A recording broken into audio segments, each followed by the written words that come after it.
জুলাই সনদ বাস্তবায়ন নিয়ে বিতর্কের অবসান চান মির্জা ফখরুল। অর্থবছরের প্রথম 18 দিনেই দেশে এলো প্রায় $180 কোটি রেমিটেন্স।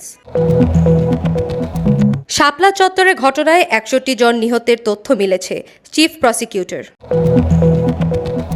দলীয় আয় 22 কোটির বেশি, ব্যয় 15 কোটি, ইসিতে বিএনপির হিসাব। মেলান্দহে অটোরিকশা সংঘর্ষে আহত 3, নিহত 2।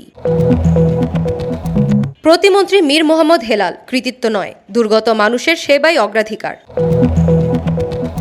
কুশিয়ারা বিপদসীমার ওপরে নতুন করে বন্যার শঙ্কা সিলেট সুনামগঞ্জে।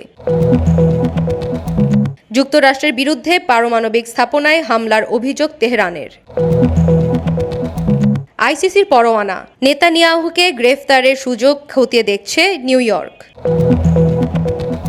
ফাইনালের রাতে জমবে ঢাকা, বড় পর্দায় খেলা ও তারকাদের কনসার্ট।